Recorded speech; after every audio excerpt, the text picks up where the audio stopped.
정부 조사가 본격화하고 있지만 참사 원인에 대한 여러 가지 의문들이 제기되고 있습니다. 네, 전문가와 함께 이야기 나눠보겠습니다. 최기영 인하대 항공우주학과 교수 스튜디오에 자리하셨습니다. 안녕하십니까? 예, 반갑습니다. 예, 이번 여객기 참사, 일단 원인에 대해서 지금으로서 밝힐 수 있는 부분이 많지는 않습니다. 다만 우리는 이제 추정을 할 수밖에 없고 그래서 이제 전문가님의 조언이 좀 필요한 상황인데 최 교수님께서 보시기에 이번 사고 원인 어떤 부분을 좀 추정하고 계십니까?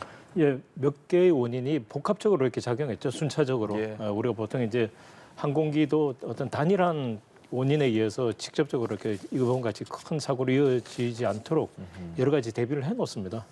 그래서 근데 이제 이번도 마찬가지로 쇳대가 들어갔고 그것으로 인해서 정상적인 착륙이 불가능해서 다시 복행을 했고 또 백항하는 과정에서 랜딩 기어가 어떤 원인에서는지 나오지 않았다고 이야기하지 않습니까?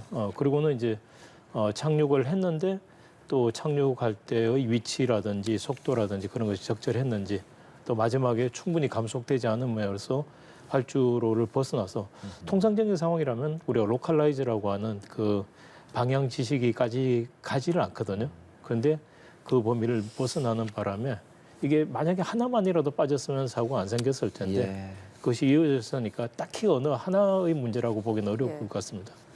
복합적인 원인이 작용한 사고인 것으로 보이는 상황인데 오늘 국토교통부가 당시 상황을 이제 브리핑에서 조금 설명을 했습니다. 관제탑이 조류 충돌 주의를 주고 난 뒤에 메이데이를 선언했는데 이때 이제 조류 충돌로 복행한다. 라고 이야기를 한 내용을 국토교통부가 발표를 했단 말이에요. 그러니까 어떻게 보면은 지금 버드 스트라이크가 주요 원인이라고 보여지지만 아닐 수도 있다라는 그 관측도 있었는데 지금 상황에서는 버드 스트라이크가 큰 영향을 줬던 건 맞는 것으로 보여지는 상황인가요? 그렇습니다. 우리가 또 제보 영상을 보게 되면 엔진에서 화염이 튀지 않습니까? 그렇습니다. 그리고 이런 목격자들이 동시에 한결같이 하는 이야기가 쇳대들이 큰 무리가 있었다고 하는 것으로 봐서 그 당시에 쇳대가 엔진에 빨려 들어갔고 그것으로 해서 오른쪽 엔진의 우리 손상의 정도를 우리가 확인할 수는 없겠습니다만 예. 오른쪽 엔진이 손상된 것이 가장 일차적인 원인이었고 예. 그것 때문에 조종사가 메이데이를 호출하고 그다음에 이제 추가적인 어떤 조치를 하기 위해서 복행한 것으로 보여집니다. 그 버드 스트라이크로 이제 고잉 어라운드라는 신호를 주고 나서 4분 뒤에 그 로컬라이저가 있는 외벽과 충돌을 했는데 굉장히 긴박했던 상황이라고 추측할 수 있겠죠. 그렇겠죠. 예. 그런데 이번 아직까지 우리가 데이터가 너무 없는 상태이기 때문에 정황들은 있지만은 그 가운데서 뭐 지금 이제 많이 이야기가 나왔습니다만 엔진 하나가 살아 있었으면 유압 장치가 있어서 랜딩 기어들이 정상적으로 내려왔을 텐데 왜 안 됐을까 하는 그런 문제. 그래서 아직까지도 우리가 해결되지 않은 것들이 많습니다만 당시 칵핏에서 어떤 일이 일어났었는지 우리가 랜딩 기어만 하더라도 설사 유압 장치가 작동하지 않는다 하더라도 수동으로 우리가 작동할 수 있다는 것은 이미 다 알려져 있지 않습니까? 예. 그런데 그러한 것들이 분명히 2차, 3차의 어떤 대비책들이 있었음에도 불구하고 우리가 이런 사고가 이루어진 것은 우리가 알려지지 않은 어떤 긴박한 상황이 조종실 내에서 있지 않았을까 하고 지금 추정을 하고 있습니다. 예, 그런 부분은 아직 좀 조사가 필요한 부분으로도 그렇습니다. 보입니다. 지금 뭐 국토부 조사 등에 따르면은 그 복항하는 과정에서 관제사와 조종사 어쨌든 계속 소통을 해야 되는데 그 부분이 다소 원활하지 않았다라는 발표도 있거든요. 이건 좀 어떻게 해석해야겠습니까? 예, 뭐 관제탑은 관제사에서 예. 관제탑과 그다음에 조종사가 교신할 때는 저희처럼 이렇게 하진 않고 통신을 또 열고 닫고 이런 과정들이 있어야 되기 때문에 아마 이 조종석에서는 그 당시에 이 복행에 따른 비상 조치들이 긴박하게 진행되고 있었을 거라고 생각합니다. 그래서 예. 그렇게 해서 비행기를 안정화시키는 것이 가장 큰 목적이었고 그다음에 교신은 부차적이었을 거라고 짐작이 됩니다. 예. 긴박했던 상황이었기 때문에 어떤 교신보다도 그 안에서 어떤 상황이 있었을 네, 것이다. 그렇습니다. 예. 예, 조류 스트라이커 그러니까 버드 스트라이커 뭐 조류 충돌이라고 하잖아요. 그게 항공기에 어느 정도로 큰 영향을 미치는가 이 부분에 대해서도 그러니까 조류 충돌이 많다라는 기사를 계속 전하고 있거든요. 그런데 이번에 조류 충돌이 굉장히 큰 역할을 했다라고 한다면 그 사이에 어떤 연관성을 우리가 해석을 해볼 수 있을까 이 부분도 좀 질문을 드리고 싶어요. 모든 비행기들은 사실은 우리가 하늘을 셋대랑 비행기가 같이 공유하지 그렇죠. 않습니까? 예. 그래서 이걸 비행기는 우리가 지상에서 제어하고 경로를 제어하니까 비행기 충돌에 대해서는 나름 우리가 노력해서 방지할 수 있지만 새떼는 사실은 어떻게 할 수 없는 문제들이거든요. 예. 그렇기 때문에 비행기 설계할 때 새떼와 부딪혔을 때 큰 피해가 생기지 않도록 설계 반영들을 많이 합니다.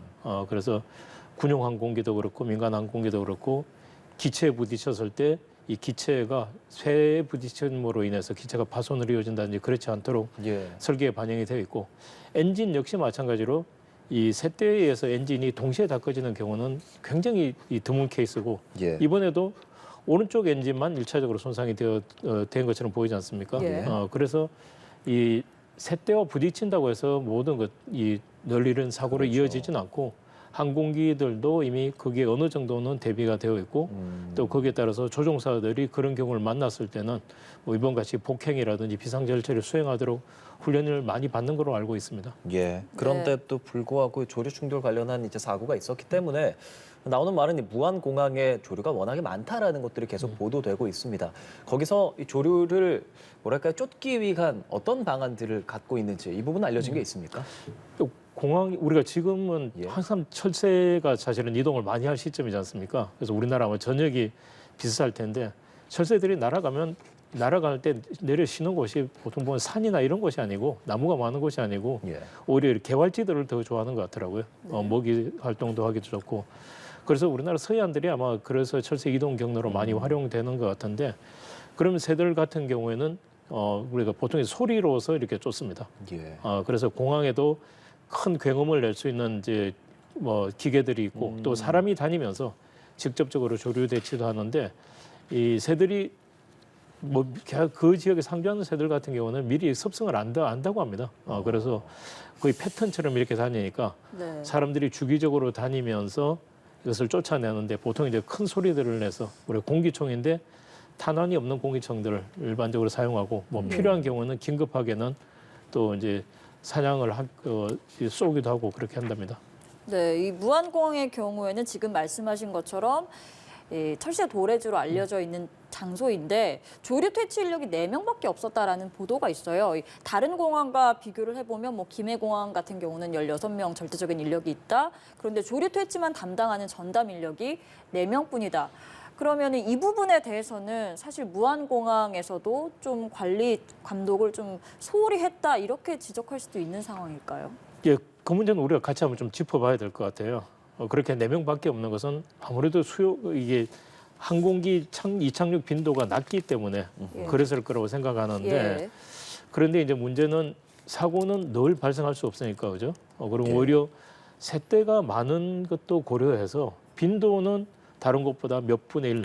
아직까지 무안공항이 이제 국제선을 지향한 지도 얼마 안 되고 그랬으니까 빈도는 낮지만은 한 번 뜰 때의 사고 위험은 똑같기 때문에 그런 관점에서는 예. 인력 규모가 적정했는지 하는 것은 우리가 같이 한번 따져봐야 될 것 같습니다. 네, 이 부분은 추후에 좀 더 적절한 인력 배치였는지는 확인을 해봐야 될 그렇죠. 사안일 것 같고 그리고 많은 분들이 사실 의문을 제기하는 게 마지막 충돌이 있었던 그 콘크리트 옹벽, 그 외벽이 왜 일단 거기 설치되어 있는 건가요?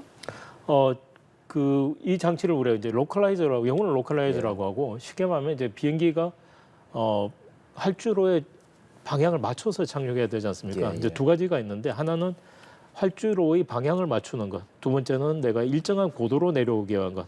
그래서 우리가 그 두 가지 장치들을 계기 착륙 장치라고 이야기를 합니다. 그래서 네. 계기 착륙 장치는 우리가 안개가 끼었다든지 했을 때 조종사가 눈으로 보지 않고도 내릴 수 있도록 도와주는 장치니까 현대 공항에서는 필수적인 장비입니다. 예. 그래서 지금 이번에 이제 문제가 되는 것들이 로컬라이저라고 해서 예. 비행기가 내려올 때 활주로 기준으로서 좌우에 제대로 정렬을 하고 내려온지를 가르쳐주는 장치인데 이런 것들이 이제 활주로 끝에 설치될 수는 밖에 없거든요.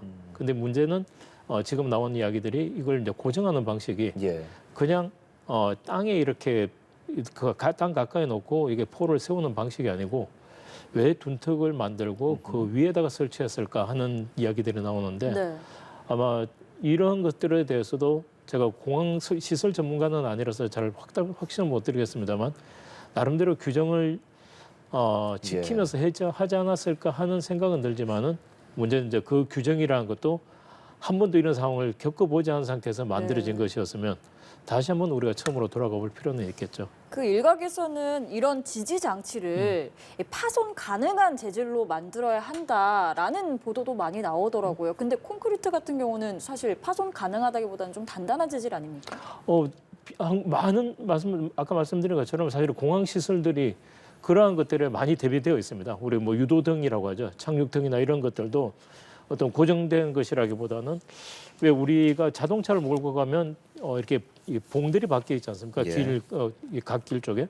근데 그것 때문에 차들이 이렇게 부딪힌다고 해서 차들이 손상이 가지는 않죠. 네. 그런 것처럼 공항에서도 비행기하고 부딪힐 가능성이 큰 물체들은 그렇게 유연하게 만들고는 당연히 되어 있는데 문제는 우리가 그러한 것들에 대해서 미리 대비하고 짐작을 했다면 다 그런 형태의 시설 기준이 나왔을 것인데 예. 이런 로컬라이저까지 활주로를 넘어서 로컬라이저까지 부딪히는 전례가 없었기 때문에 만약에 규정이 미비했다면 예.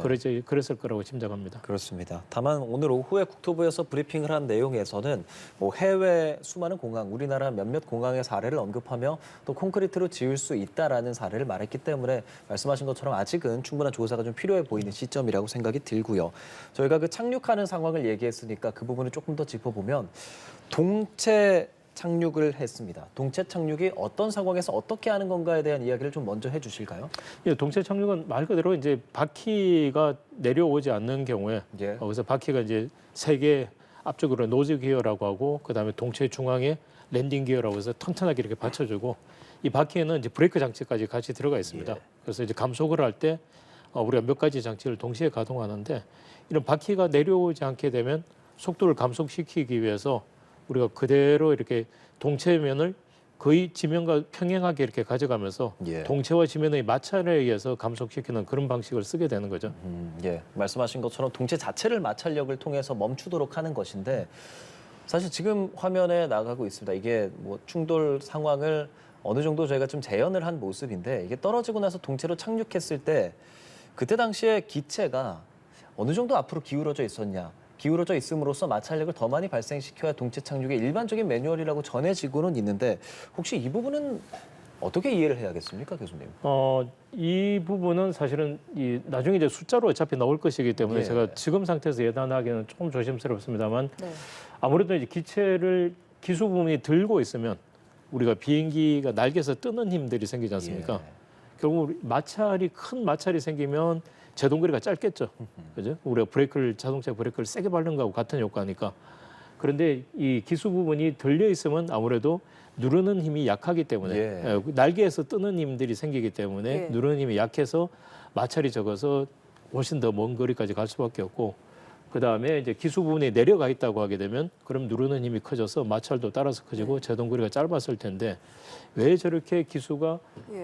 들려갔을까 하는 것은 항공기의 동체가 완전히 또 평평하진 않거든요. 아하. 날개도 있고 이러기 때문에 예. 그런 어떤 구조적인 특성인지 아니면 어떤 조정인지 또는 조정 불능 상태에 있는지 하는 것들은 제가 자료를 좀 더 봐야 될 것 같습니다.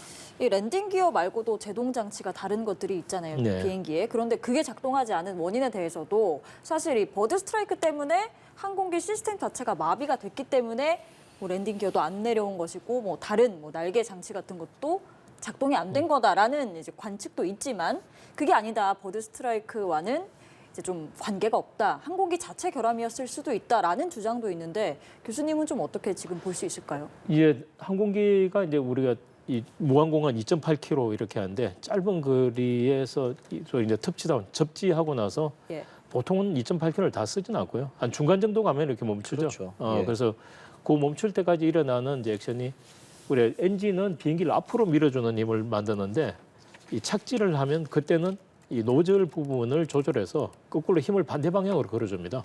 그래서 비행기 오히려 기수 쪽에서 막는 방향 힘을 엔진에서 만들어주는데 1차적으로는 엔진 하나가 손상이 됐다 또는 두 개가 손상이 됐다면 그 힘이 안 만들어지겠죠. 예. 두 번째는 바퀴가 나가게 되면 이 동체에 있는 메인 랜딩 기어, 이 메인 랜딩 기어에서는 브레이크 장치가 있어서 이 브레이크가 예. 잡아주고 세 번째는 날개 윗면이 이렇게 들리게 됩니다. 그래서 우리가 바람 받는 면적을 크게 만들어줘서 저항을 에어브레이크라고 하죠. 맞습니다. 에어브레이크라고 하는데 이런 것들이 유압에 의해서 작동하는데 유압은 또 엔진에서 나오거든요.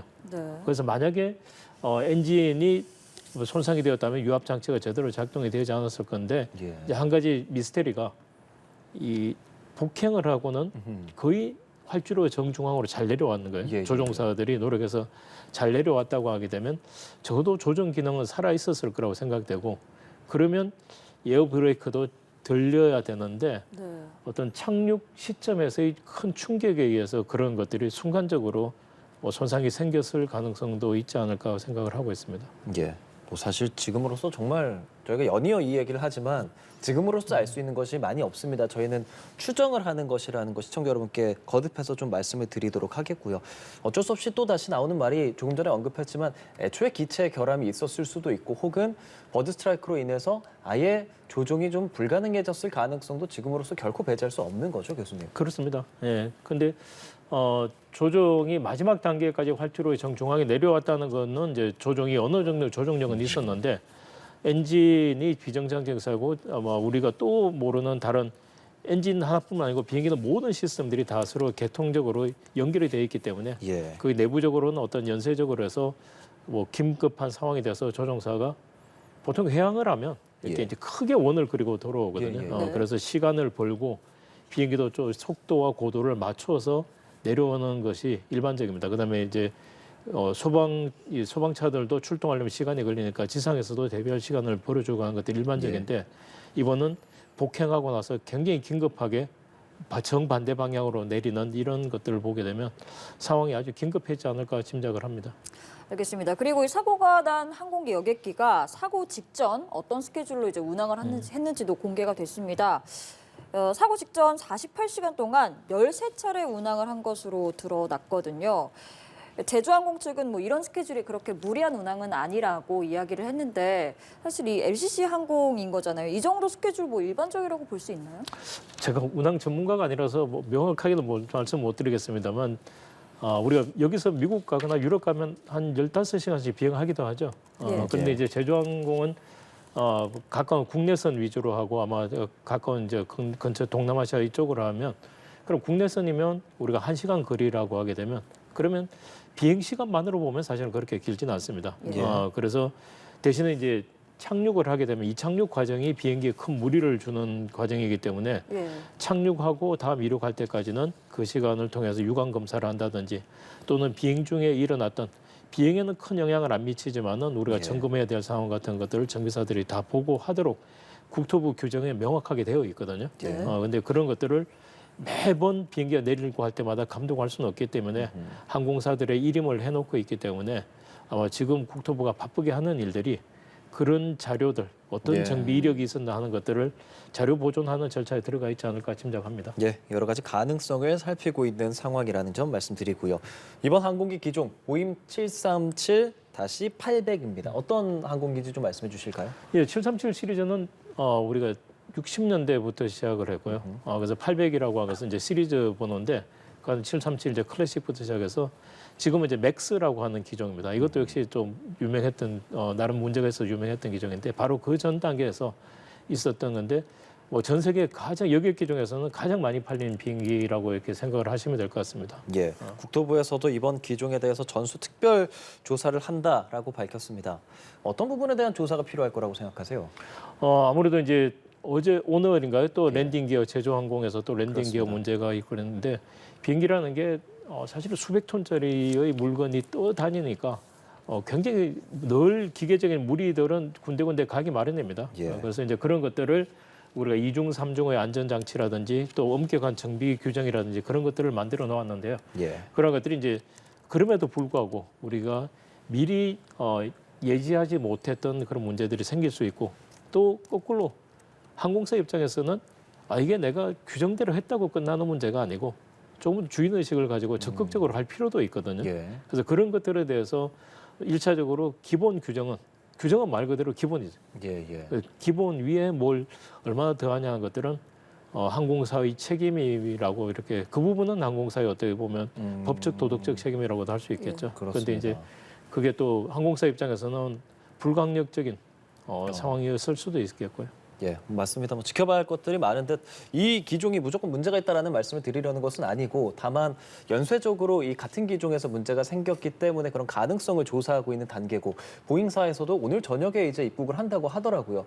사실 지금에서 보기에 뭐 기령 뭐 이런 얘기도 나오는데 여객기에서 15년 정도의 기령이다. 이 정도면 뭐 어느 정도라고 봐야 되는지 사실 그 감이 좀 안 잡혀서 시청자분들께 도움을 좀 주시면 좋을 것 같습니다. 예, 비행기는 굉장히 오래 씁니다. 예. 근데 오래 쓸 때 그냥 무조건적으로 쓰는 건 아니고요. 아주 엄격하게 정비 규정이 있어서 예. 우리가 보통 이제 A 책, 그다음에 C 책, D 책 이렇게 해서 이런 D 책 그러면 몇 년에 한 번씩은 비행기를 거의 기골만 남기고 장비들을 엔진 뭐 물론이고 다 이렇게 내려서 각 부품들을 다 검사하고 재조립하는 수준으로 해서 한 몇 달 정도 운행을 시고할 정도로 합니다. 그래서 비행기를 운행할 수 있다 없다고 하는 것은 내가 몇 년을 했냐, 비행 시간이 보다는 비행 시간이 얼마나 되었냐기보다는 그런 규정들을 잘 지키면 운행이 가능하다고 우리가 이제 가망이라고 이야기를 하거든요. 뭐 정비를 네. 어떻게 했느냐 이런 부분이 맞습니다. 그래서 있겠네요. 규정대로 잘 지키면 비행기는 기령과 관계없이 운행할 수 있다고 하는 것들이 기본 방식인데, 근데 그것마저도 우리 입장에서는 불안하긴 하죠. 이게 네. 그 정비라고 하는 것이 알려진 사실에 기반해서 그때그때 만들어 나오는 것이기 때문에 이번처럼 우리가 미리 인지하지 못한, 예상하지 못한 그런 문제는 생길 수 있으니까 불안하긴 하지만은 일반적으로는 우리가 기령을 가지고 문제는 삼지는 않습니다. 네, 15년 정도 된 것으로 파악이 되는 보잉 737-800 여객기인데 지금 이 사고 항공기는 사실 화재도 나서 뭐 형체를 알아보기 어려울 정도로 이제 파편만 남아 있는 상황인데 항공기 정비 똑바로 했는지 상태 어땠는지 어떤 방식으로 좀 확인을 할 수 있을까요? 예, 항공기가 만약에 이제 우리가 랜딩 기어 쪽에 문제가 있다고 해서 그걸 기계적인 문제를 바로 내려서 볼 수 있으면 좋겠지만 이번은 사실은 불확실하죠. 예. 대신에 아까 말씀드린 것처럼 이제 정비사들이 매번 이렇게 정비 기록들을 남기게 되어 있습니다. 그리고 또 항공기도 지금 우리가 비행 기록 장치라고 하는 것들은 비상용으로 우리가 쓰는 것들이고 이런 것은 항공사들이 접근을 하지는 않습니다. 네. 대신에 이제 비행기 내에 또 다른 이제 정비 목적으로 해서 비행 데이터들을 기록하고 그것들 주기적으로 또 항공사들이 관리를 합니다. 그래서 예. 이 항공기의 어떤 과거의 어떤 이력들, 뭐 예를 들면 가운데 문제가 생겨 사소한 문제거나 복잡한 문제거나 그런 것들은 기록으로 많이 남아 있고 네. 항공사들이 아마 일부는 쭉 이력들에 대해서는 사고 직전까지는 아니라 하더라도 상당한 기간의 어떤 이력들은 항공사에서 관리하고 있을 거로 짐작이 됩니다. 예, 저 착륙할 때 상황에서 질문을 하나 더 드려보자면 이제 활주로 번호에 대한 이야기도 조금 합니다. 1번 활주로로 착륙을 시도하다가 조류 이야기로 올라갔다가 19번 활주로로 내려왔다. 이 부분에 대한 좀 이해를 돕기 위해서 설명을 부탁드리겠습니다. 예, 우리가 이제 활주로는 인천공항 같은 경우는 활주로가 4개 있지 않습니까? 그런데 이제 무항공항은 활주로가 한 개인데 한계죠. 모든 활주로들은 양쪽의 끝에 번호를 붙여놓는데 방향입니다. 그래서 이제 뭐 00부터 시작해서 35까지 이렇게 나오는데 우리가 01이라고 하게 되면 여기다 옆에다 뒤에 0을 하나 더 하면 10이 되는 거죠. 그죠? 예. 그러니까 19에다가 뒤로 붙이면 190인데 이거는 방위각입니다. 어허. 그래서 우리가 10도 그러면 거의 북쪽을 보고 가는 거죠. 예. 그다음에 19 하면 항상 18을 더하게 되는데 180이니까 남쪽에서 19면 북쪽에서 남쪽으로 내려오는 것이고 예. 그래서 처음에는 남쪽에서 북쪽으로 01 방향이니까 남쪽에서 북쪽으로 올라가다가 예. 그다음에 이제 19로 그러면 나가는 쪽이 19 방향인데 그 나간 쪽으로 다시 들어왔다는 이야기가 되는 어허. 거죠. 그래서 이제 보통은 가면 비행기는 항상 맞바람을 받고 뜨고 내리게 하기 때문에 그렇죠. 이게 나가는 방향으로 이륙하는 비행기나 착륙하는 비행기나 같은 방향으로 갑니다. 예. 그러면 복행을 하더라도 돌아와서 같은 방향으로 원래 방향으로 돌아오는 것이 일반적인데 네. 예. 바람이 세지 않다면 사실은 그렇게 큰 문제는 안 됩니다. 그런데 그럼에도 불구하고 일반적으로 같은 방향으로 뜨고 내리는 네. 것이 일반적인데 이번에는 그러지 않고 반대 방향으로 내렸다는 것은 이게 복행해서 다시 01로 예. 돌아올 만큼의 여유가 없었다고 조종석에서는 판단했을 거로 짐작이 됩니다. 그러면 이번 사고에도 말씀하신 그 각도적인 측면이 뭐 가능성으로서 어떤 영향이 있었을 수도 있다고 볼 수 있겠습니까? 아니 그것보다는 예. 조종사가 정상적인 복행 일반적인 정상이라고 표현은 제가 뭐 쓰지 않겠습니다. 예. 일반적인 복행 절차를 따를 수 없을 만큼 긴박하다고 네. 판정을 조종사가 했다고 이야기하는 것이 맞을 것 같습니다. 알겠습니다. 그리고 또 연료가 남아 있었기 때문에 화재와 이 폭발에 의한 영향이 더 컸다라는 이야기도 많이 나오는데 이 부분도 사실 연료를 소진하기 어려울 만큼 긴박한 상황이었다는 뜻이겠죠. 예, 그렇죠. 근데 우리가 연료는 만약에 연료가 없다면 이건 또 다른 규정 위반입니다. 왜냐하면 예. 이제 비행기는 착륙 지점에 왔을 때 기상이라든지 그렇게 해서 대체 공항으로 달 수 있을 만큼 항상 여유분을 가지도록 또 규정이 되어 있거든요. 예. 그런데 이번 같은 경우는 이제 그런 문제가 아니어서 연료를 다 소진했으면 좋았겠는데 연료를 소진한 것이 이제 큰 비행기들 같은 경우는 연료를 공중에서 버릴 수 있는 장치가 되어 있는데 예. 하지만 네. 근데 이제 보통 그러한 기능들이 착륙할 때 착륙 장치에 무리가 가지 않도록 하는 것들입니다.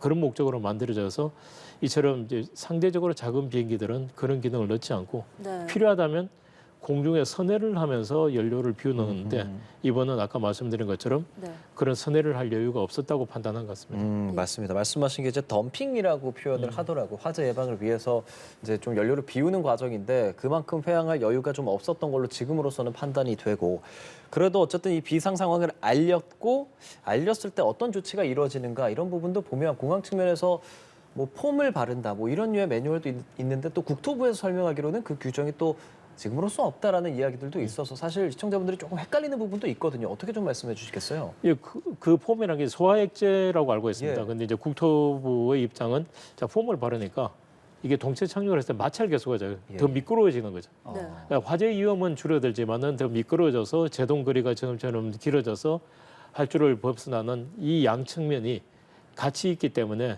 예. 좋은 점도 있고 안 좋은 점도 있으니까 이걸 어느 한쪽이 딱히 좋은 게 없다고 해서 아마 규정을 그렇게 무력화시킨 것 같은데요. 예. 대신에 이제 좀 안타까운 건 이제 시간이나 이런 것들이 좀 대비가 있었으면 마지막에 이제 그물을 설치 그런 펜스 같은 것들은 공항마다 다 장비되어 있고 무항공도 있을 거라고 생각합니다. 그다음에 소방차도 미리 가서 대기하고 있거나 그랬을 텐데 지금은 한 불과 2, 3분이었으니까 제 시간에 도착은 좀 힘들었겠죠. 네. 그리고 이 당시 상황을 보다 정확하게 알 수 있는 장치인 블랙박스가 오늘 김포공항 시험 분석센터에 도착했다고 정부가 밝혔습니다. 항공기 블랙박스의 경우에는 뭐 2가지 종류가 있다고 하는데 지금 또 일부 손상이 또 있다고 하고 이 부분은 어떤 기록들을 하는 장치인가요? 블랙박스는? 이제 우리가 지금 이제 아까 관제소랑 교신이 끊겼다고 이야기하지 않습니까? 근데 그때 기내에서는 기장과 부기장의 역할이 사실은 나누어져 있습니다. 그래서 긴급 조치해서 뭐 어떻게 나누냐는 그 상황에서 맞게 하겠지만은 그때 기내에서 어떤 상황이었는지 하는 걸 기장하고 부기장은 굉장히 이야기를 많이 했을 거라고 생각합니다. 그래서 그러한 음성을 기록하는 거. 그래서 가장 최근 30분 동안 우리가 블랙박스 하게 되면 계속 돌지 않습니까? 메모리가. 그런 것처럼 가장 끊기기 전 30분의 음성은 늘 남게 되어 있습니다. 그래서 우리가 이제 그런 걸 CBR로 해서 칵핏 보이스 레코더라고 해서 네. 그 CBR이라고 하는 장치가 있고요. 예. 두 번째는 자, 엔진 상태가 어땠는지, 비행기는 어떤 위치에 있었는지, 어느 속도였는지, 고도는 얼마가 되었는지 이러한 비행기의 계기와 관계된 데이터들도 다 수집되어서 예. 뭐 몇 초 단위로 빠른 것은 뭐 1초 또 몇 초 단위로 수집되어서 기록이 되는데 이러한 것들은 또 길어서 수십 시간 정도의 분량들이 기록이 되어 있으니까 뭐 이번 비행뿐만 아니고 그 전의 비행이 어땠는가 하는 것들에 대한 기록들이 남아 있는데 예. 이게 이제 저희가 블랙박스라는데 블랙박스가 보통 이런 사고 때가 아니면 보질 않습니다. 본 접근도 금지돼 있고 예. 그러니까 사고는 큰 충격을 동반하기 때문에 예. 보통 우리가 뭐 3,200G 그렇게 하는데 그러면 이제 320배 정도의 무게가 작동하는 것이거든요. 그 정도의 순간 충격이나 또 온도 1000도의 화염에도 견디도록 이렇게 되어 있고 예. 그다음에 이번 그나마 다행인 게 두 분이 이제 생존하셨는데 네. 꼬리 쪽이지 않습니까? 네.